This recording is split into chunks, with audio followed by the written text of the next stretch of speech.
mitos sama fakta ya. Mitos versus fakta.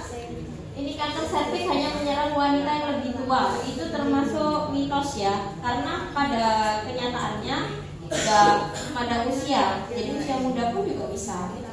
Memang faktor resikonya itu karena perjalanan penyakitnya itu kan cukup lama. Jadi memang lebih tua.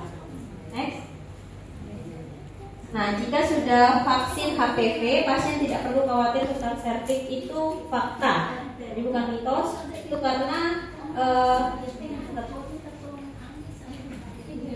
vaksin HPV itu kan ada yang terbaru, ada yang 9 virus, 9 macam virus, itu yang terbaru. Kalau dulu kan masih 3 kayak gitu, terus 7 gitu. Nah ini sekarang ada 9. Nah jadi, tapi kalau misalnya udah pernah vaksin HPV, itu tetap di screening ya, tetap ada pemeriksaan rutinnya. Next. Nah ini juga sama, deteksi dini sangat penting dalam penanganan kanker serviks, itu adalah fakta. Karena juga untuk melihat prognosis penyakitnya seperti apa, baik atau jeleknya kayak gitu ya. Next. Nah ini ya, ini data dari WHO, kasus banyak di dunia itu 642 kasus dengan angka kematian 341 sekian. Di Indonesia itu ada 36.000 kasus dengan angka kematian 21.000. Jadi memang angka kematiannya itu besar, 57,3%. Nah, apa sih penyebabnya? Next. Itu kenapa banyak itu ya seperti ini ya, kebanyakan pasien datang dengan stadium lanjut, terus angka deteksi dini yang rendah, kesadaran untuk screening juga rendah, pasiennya juga malas untuk datang periksa, terus juga kekurangan tenaga ahli yang belum kompeten dan belum menjadi prioritas pemerintah daerah. Next. Nah ini ya, kanker serviks itu dapat dicegah asal sudah jelas penyebabnya itu HPV, terus kemudian ada fase lesi atau prakanker, ada metode deteksi dini, sama ada terapi untuk lesi prakanker. Ini target dari WHO untuk tahun 2030. Jadi tahun 2030 itu WHO itu merencanakan untuk 90% itu anak perempuan usia kurang dari 15 tahun itu sudah divaksin HPV. Nah ini dengar-dengar ada wacana bukan cuma khusus anak perempuan aja, tapi untuk anak laki-laki, tapi masih rencana dalam pembahasan gitu ya. Kemudian ini macam-macam klasifikasi pencegahannya, ada primer, ada sekunder, sama tersier. Kalau yang untuk primer itu semua orang wajib ini ya, promosi kesehatan kayak bidan-bidan, terus kader-kader, para kader itu juga wajib kok promosiin kesehatan, edukasi sama vaksinasi. Terus kemudian yang kalau pencegahan sekunder itu deteksi dini IVA, Pap smear sama HPV DNA. Kemudian juga ada terapi lesi prakanker. Biasanya dilakukan oleh tenaga ahli yaitu SPOG, dokter umum maupun bidan terampil. Yang pencegahan tersier itu ada penyakit definitif, itu biasanya operasi, radiasi, kemoterapi dan rehabilitasi. Nah ini dilakukan dengan dokter SPOG, spesialis onkologi, atau dokter spesialis radio untuk radiasi gitu. Next. Nah ini apa itu serviks? Ini anatomi serviks, ibu-ibu juga sudah paham sekali ya. Next.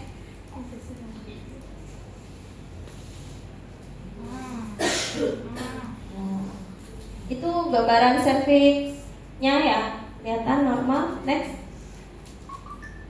Nah ini normal sel. Kalau normal sel itu kan inti selnya ada satu, dinding selnya kayak seperti itu, bentuknya itu juga lurus ya. Kalau yang kanker sel itu intinya banyak dan permukaannya itu berdungur-dungur seperti itu. Next. Nah ini ya. Kalau kanker serviks banyak putih-putihnya, terlihat jelas. Ya. ini penyebabnya.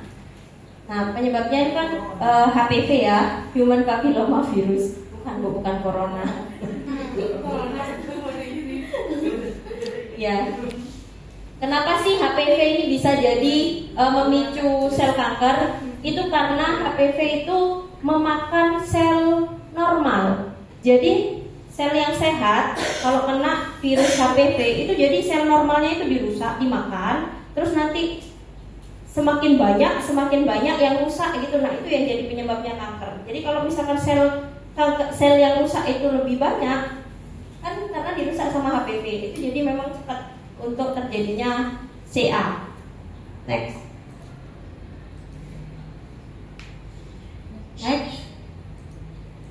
Nah, ini faktor resikonya ya. Ini ada aktivitas seksual di usia muda ya. Terus partner seksual yang sering ganti-ganti pasangan, merokok, kemudian daya tahan tubuh juga turun, hygiene-nya juga buruk, dan usia menas lebih muda. Ini gejalanya, perdarahannya abnormal, terus perdarahan setelah berhubungan seksual, biasanya juga disertai dengan keluhan nyeri ya. Selain nyeri panggul juga nyeri di bagian daerah kewanitaan dan keputihan yang banyak dan berbau. Biasanya tuh warnanya berubah, bukan bening kayak gitu, jadi kayak susu keju susu pecah gitu loh, kayak yang susu didiemin basi kayak gitu. Next. Nah, ini ya. Tadi. Ini yang serviks normal. Nah, kalau nanti pemeriksaan IVA itu disarankan, saya baru tahu juga kalau misalkan di foto, nanti kan diperiksa IVA, di foto itu disarankan tuh untuk menggunakan HP yang made in-nya Cina, yaitu Vivo sama Oppo. Kalau Samsung, iPhone itu tuh jelek hasilnya, nggak kelihatan jelas. Saya sudah buktiin sendiri dan memang kayak gitu. Kalau bisa Oppo, Vivo gitu, Samsung apa gitu, nggak jelas gitu kelihatannya. Kalau kayak gitu tuh iPhone mau Pro Max segala macam itu nggak bisa, nggak tahu ya. Memang iya, memang settingannya kayak gitu. Ya ini perjalanannya lesi prakanker ya, dari yang ringan, sedang, berat sampai karsinoma. Kanker serviks yang paling sana ya, paling ujung. Benih donat ya. Next. Ini deteksi dini prakanker. Nah, ini IVA itu kan inspeksi visual dengan asam asetat. Nah, caranya asam asetat tuh kan membuat cairan asam asetat tuh menggunakan cuka dapur itu ibu-ibu. Cuka dapur dengan perbandingan kalau misalkan yang disarankan tuh 3-5% kadar persenannya. Nah, cara buatnya satu botol cuka itu dicampur dengan 4 aquabides itu menghasilkan 5% kadar asam asetat. Kalau misalkan 3 mau bikin yang 3 ya 1:7. 1 cuka dapur, 7 aquabides gitu. Next. Ini ya alat-alat yang perlu dibutuhkan. Ada spekulum, terus ini tampon tang, ya ini handspoon segala macam ya. Next. Nah, ini yang saya tadi bilang caranya ya pakai cuka dapur, pokoknya 1:4 atau 1:7. Next. Nah, keuntungannya pemeriksaan IVA itu juga murah, mudah, non-invasif, tidak membutuhkan perlengkapan laboratorium, bisa dikerjakan oleh dokter umum maupun bidan, gitu ya, dan dapat langsung diterapi. Next. Nah, ini langkah-langkahnya ada. Jadi dilihat dulu kanker atau bukan ya. Terus SSK-nya itu tampak keseluruhannya atau tidak.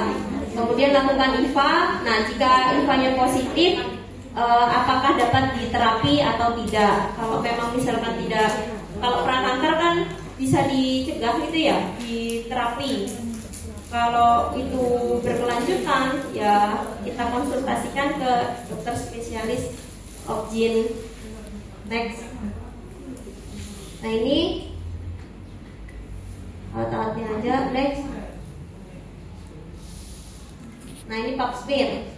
Pap smear juga kurang lebih sama ya kayak IVA, cuman memang kalau daripada IVA sama pap smear kan lebih bagus pap smear. Pap smear caranya hampir sama juga dengan pengambilan IVA, cuman hasilnya itu kalau pap smear itu harus dilihat di hapusan darah ya, pakai hapusan kaca gitu ya. Jadi lendirnya di hapusan kaca, terus kita lihat di mikroskop. Kita nanti akan tampak sel-sel prakanker atau itu termasuk keganasan atau tidak. Next. Nah ini ya syarat pemeriksaannya pap smear itu jangan tidak sedang head, terus habis itu tidak hubungan badan selama 2 hari, tidak menggunakan sabun vagina atau sabun pembersih wanitaan biasanya. Terus tidak memeriksakan USG transvaginal. Next. Nah ini alat sama yang dibutuhkan ya, sama bahan-bahannya. Jadi ini meja periksa, lampu sorot ya, spekulum, spatula, terus cotton brush, gelas wine untuk mikroskop tadi saya bilang, sama air mineral 95%. Next. Ini caranya ya, dimasukkan ke spekulum, terus itu dilihat permukaan serviksnya itu halus atau licin atau berbulu-bulu seperti itu. Apabila serviks tertutup lendir atau darah, ya dibersihkan dengan hati-hati. Next.